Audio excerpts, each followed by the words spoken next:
Ladies and gentlemen, welcome to the Bullpen.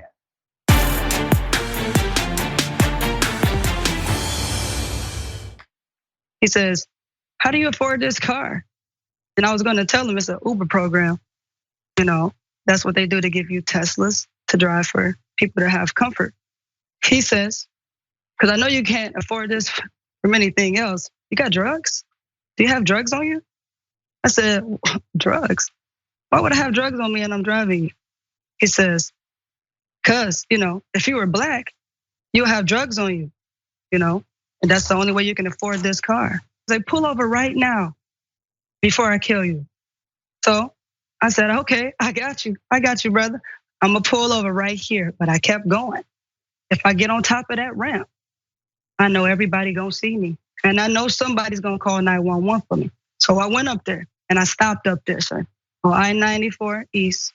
And I stopped up there at that ramp and I got out and I told the car behind me, I said, I'm an Uber driver, I'm a woman. And this man just assaulted me, he racial profiled me, he just threatened my life. And I'm not driving an inch further without him getting out and please call police. And he started pouring this green, sticky, slimy stuff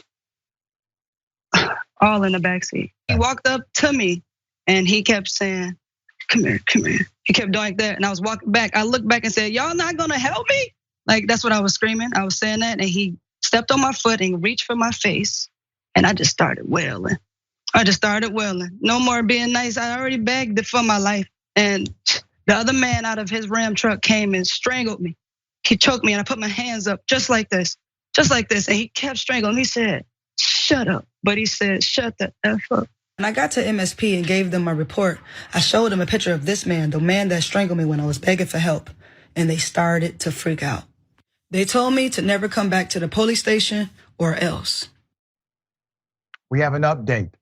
Miss Desiré Keys, singer, songwriter, celebrity ghostwriter, is back on Indisputable. Desiré, thank you for joining us again. How are you? Hey, how you doing? I'm fine. You? Doing well. Let's talk about the update.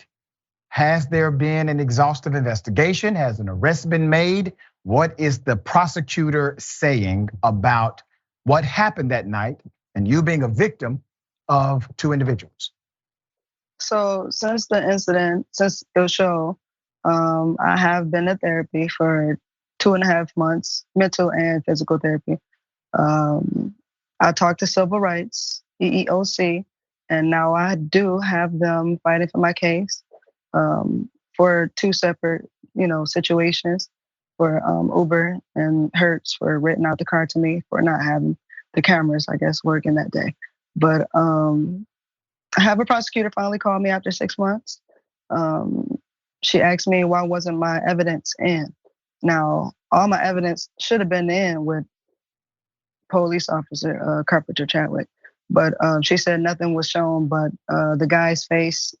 She said it was a scratch above his eye, and just a picture of my hand being swollen. Nothing else. So right now it's still open. No arrests have been made. I did order my FOIA papers and I figured out a couple names of the two gentlemen. And so far they're just flipping the story and pretending like they don't know what's going on. Let me read a statement we received at Indisputable from Uber. The Uber spokesperson says, and I quote, "Violence and discrimination have no place on the Uber platform, and we take reports of this nature very seriously. When this was first reported to us, we began to investigate. We have been in touch with Ms. Keys. We have a dedicated public safety team who works with law enforcement on investigations, and they are standing ready to assist in their investigation." Now, let me first ask you about the truth of that statement. Is Uber telling the absolute truth? No, I have not been in contact with them since 3 or 4 days after the incident of December 17th. Once my post went viral on TikTok and everybody started to share it, they publicly came on my page, which I have screenshots of that, where they finally came through after firing me, after terminating my whole account. They came on there and said on Instagram, "Hey, we're going to investigate this, and we don't condone and none of that behavior, and we're going to see what's going on in your, favor, because, I was terminated. So a couple of days after that, they hit me up on the email and said, hey, we want to give you your job back. And I'm like, well, what happened with the guy that was in my back seat? And they was like, oh, just get law enforcement to get it, but we do believe that you were assaulted, so we're going to give you your job back. And I'm like, well, I don't want it back. I don't feel safe. So they never contacted me after that since December.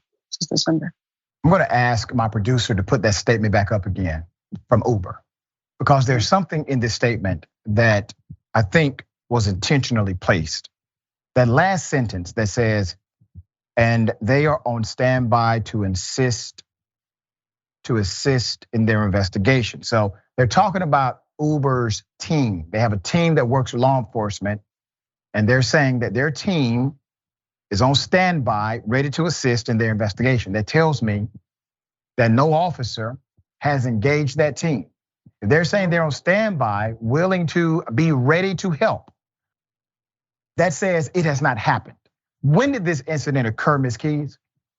It happened December 17th. December 17th. We are now 6 months, damn near 7, into the new year, into the next year, okay? Still, according to me reading the tea leaves in this particular statement we received today from Uber, the police, or at least the investigative authority, they have not contacted the Uber team responsible for investigating matters like this. So you have that failure. That is a potential dynamic. You also have the failure of the scene. If you could remind people of what happened beyond the physical altercation where you had to defend yourself, when the police arrived, what happened at that point at the scene? When the police arrived, I flagged them down because I didn't know what street I was on, but I was on the next street from off the freeway.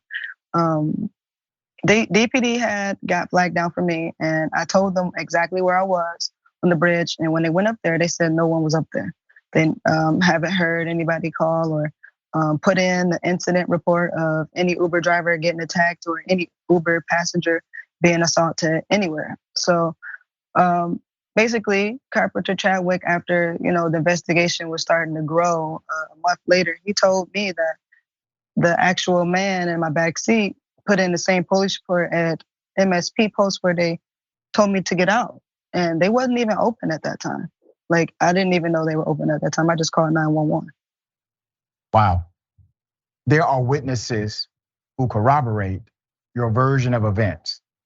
Yes. Was the witness in particular one I'm aware of where they contacted? Are they on record?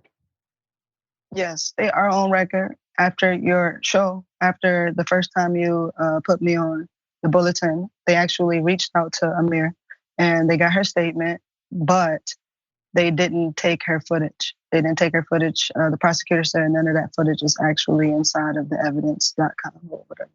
So the prosecutor gets in touch with you. Prosecutor says, hey, where's your evidence? Because we have evidence that basically says you may have been the aggressor, because they have evidence of your hand and a cut on the other guy's eye when you were defending yourself.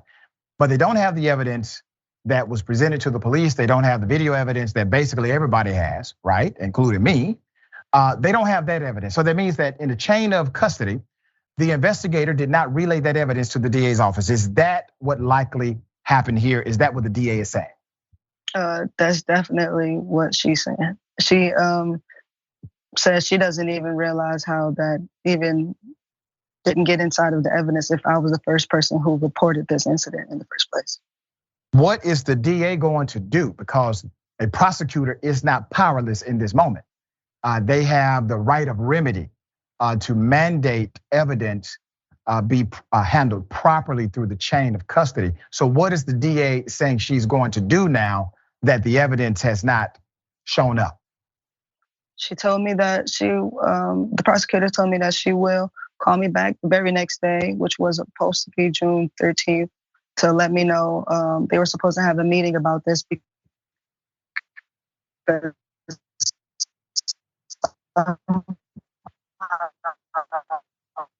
You're breaking up. I think I understand the sentiment. I definitely understand the sentiment of what you're saying. So the DA is saying she's going to call you back. She did not call you back that next day, however. Is that correct? Okay, we still have a technical issue. One of us was victims, it was saved, but I was definitely the victim. So she just told me to talk to the warrant apartment. Wow. All right. So here's what we're going to do. We will grant the DA 1 week to either A, obtain this information, get the evidence, or B, make a big deal that you don't have it and that you need it because this woman was a victim of a crime. One of those two things need to happen within 7 days. If that does not happen, I will happily report on everything that I have in my file about the case, including the names of everyone involved, including the prosecutor, some other stuff. My main goal is to make sure this woman receives the justice she deserves, period. That is the goal. So Madam DA, Madam ADA, if you were authentic about making sure this evidence comes to you, here's your opportunity to do so. This is your grace period. You got 7 days. Anything you want to say before parting, Desiree? I'm not here to point fingers or anything like that. I just want to be treated as a fair person, as a person. It ain't even about color at this point anymore. It's just the fact of just get it done. If that's your job, then get it done. Because you don't want people of a family that loves, like I have brothers, and I would never call a family member to handle something so detrimental. I called the police and I expected them to do their job and take it seriously, and to try to shove this under the rug, it just hurts my heart a lot more now because it's just prolonging the time for me to be myself. Like I'm a content creator, but I hate staying at home. I don't like to go outside. There's a lot of things that's been going on. I won't mention it here, but I did give you guys my medical records. But I'm trying to get back to myself. I just want to be treated fairly, that's all. I know, and I know for creatives, when things like this are inside of your soul, it's difficult to be the creative soul that you are. So we would like full adjudication and justice. We want it to be quick. All right, Desiree, thank you. We'll provide an update in a few days. We appreciate your continued leadership. Keep pushing the agenda, okay? Thank you so much, Dr. Richey.